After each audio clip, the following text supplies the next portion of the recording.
NSUI के जो कार्यकर्ता हैं वो लगातार प्रदर्शन कर रहे थे यहाँ एसआईआर के खिलाफ। आप देख सकते हैं किस तरह से जो बैरिकेडिंग पे खड़े थे यूथ कांग्रेस कार्यकर्ता, एक तरफ दूसरे बल से जो हुजूम है, जो पुलिस बल का, जो सीआईएसएफ बल का जो हुजूम है, उनको किस तरह से उनके पीछे गिराया गया।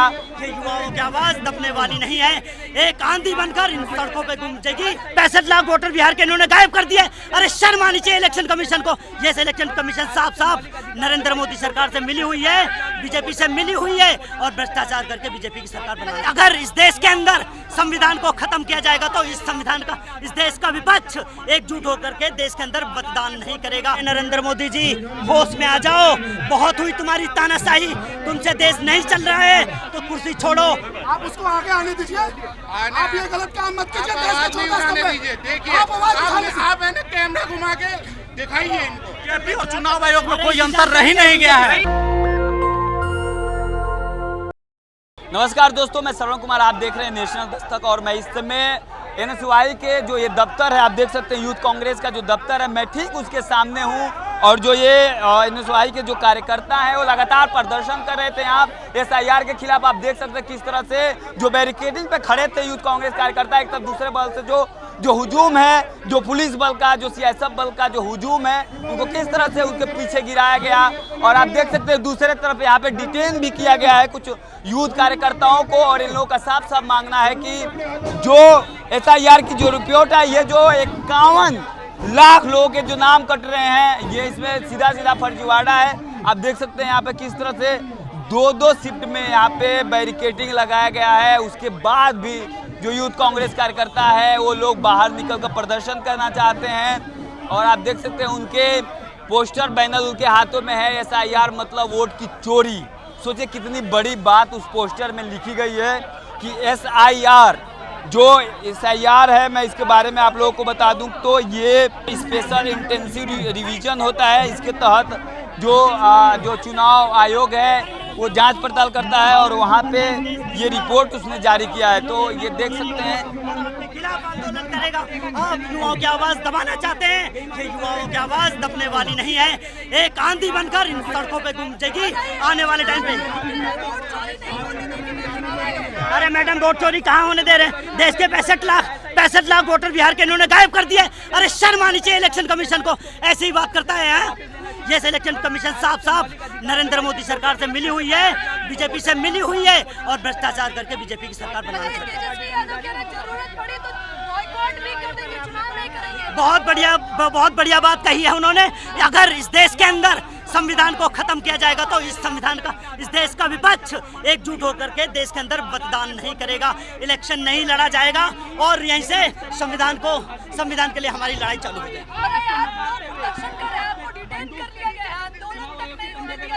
चंद्रशेखर को भी तो गिरफ्तार किया गया था। हम उस देश के वो चंद्रशेखर हैं, अब्दुल कलाम हैं, जो इनकी धमकियों से डरने वाले नहीं है, इनकी गीदड़ से डरने वाले नहीं है, पुलिस से डरने वाले नहीं है। इस देश में इंकलाब आएगा और इस देश का युवा आंधी बन करके इस देश में संघर्ष करेगा और इनके खिलाफ सड़कों पर उतरेगा और इनका जनघेराव करेगा। अरे नरेंद्र मोदी जी, होश में आ जाओ, बहुत हुई तुम्हारी तानाशाही, तुमसे देश नहीं चल रहा है तो कुर्सी छोड़ो। हमारा बब्बर शेर तैयार है देश चलाने के लिए, क्योंकि राहुल गांधी वो ताकत है जिसने 70 साल से देश को चलाया कांग्रेस ने, आने वाले टाइम में भी सर राहुल गांधी चलाएगा। तो चलिए देख सकते हैं किस तरह से जो यूथ कांग्रेस कार्यकर्ता हैं वो अपनी बात रख रहे हैं। उनका साफ कहना है कि किस तरह से यहाँ पे जो मोदी सरकार है जिस तरह से तानाशाही कर रही है, ये नहीं सहन किया जाएगा और देश के जो संविधान है उस पर किस तरह से चोट किया जा रहा है वो नहीं सही किया जाएगा। देख सकते हैं वोट की चोरी बंद करो। जो भारतीय युवा कांग्रेस है किस तरह से वहाँ पे पुलिस से मैं जानना चाहता हूँ कि कहाँ है वो? ये मीडिया सर हेलो सर, देश का चौथा स्तंभ है, आप उसको आगे आने दीजिए। आप ये गलत काम मत कीजिए। देश का चौथा स्तंभ है। देखिए आप है ना कैमरा घुमा के दिखाइए इनको। आज अंकल ये गलत है, देखो आप नरेंद्र मोदी हाय। तो देख सकते हैं यहाँ पे जिस तरह से जो कार्यकर्ता हैं वो लगातार मीडिया से बात करने की कोशिश कर रहे हैं, लेकिन जो पुलिस बल है वो रोक रहा है और वो लोग बैरिकेडिंग पे खड़े हुए हैं। आप देख सकते हैं उस तरफ भी जो पुलिस बल है वो पहुंच चुका है और वहां से उनको हटाने की कोशिश कर रहा है। और ये लगातार मैं आप लोगों को रिपोर्ट दिखा रहा हूँ जिस तरह से यहाँ पे, और ये तस्वीरें मैं आपको अपनी बात कहने का हक है, लेकिन कानून को अपने हाथ में लेने का हक नहीं है। आंदोलन कर रहे हैं दिल्ली यूथ कांग्रेस संसद आपके खिलाफ कानूनी कार्रवाई की जाएगी। लेकिन जब मोदी करता है पुलिस को आगे करता है। आज बिहार के राज्य में जैसे इलेक्शन आ रही है वैसे ही ये सरकार अपने पिट्ठू इलेक्शन कमीशन के जरिए वहाँ के 1 महीने टारगेट देती है, 1 महीने में आप अपने कागजात पूरी कर लें। कैसे 1 महीने में कागजात पूरी हो जाएगी आप बताओ? नामुमकिन है ये नामुमकिन है, ये नामुमकिन है। और आए दिन बिहार राज्य में हॉस्पिटल में मर्डर हो रहे हैं। वहाँ की पुलिस कहाँ है? वहाँ के लोग नरेंद्र मोदी तानाशाही नहीं चलेगी, नहीं चलेगी। नरेंद्र मोदी तानाशाही नहीं चलेगी।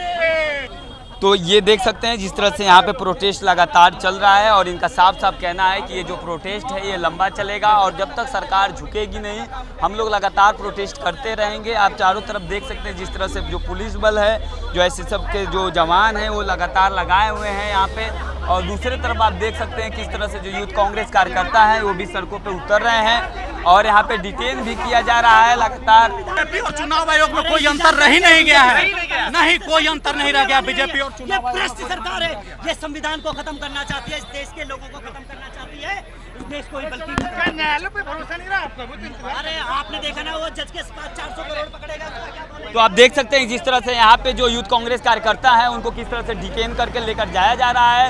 उन लोगों का साफ साफ मांग है कि जिस तरह से SIR की जो रिपोर्ट आई है वो गलत है और यहाँ पे जो बिहार में मतदाताओं का जो 51 लाख लोगों का नाम कट रहा है वो कहीं ना कहीं लोकतंत्र की हत्या है, संविधान पे कुठाराघात किया जा रहा है और ये यूथ कांग्रेस कार्यकर्ता नहीं मानेंगे। आप लोग इन मुद्दों को लेकर क्या सोचते हैं हमें जरूर बताएं। शुक्रिया। दस्तक की आपसे गुजारिश है कि अगर इसको बचाना चाहते हैं तो नेशनल दस्तक को सब्सक्राइब करने के लिए रेड कलर के सब्सक्राइब बटन को दबाएं, फिर बेल आइकन की घंटी दबाएं।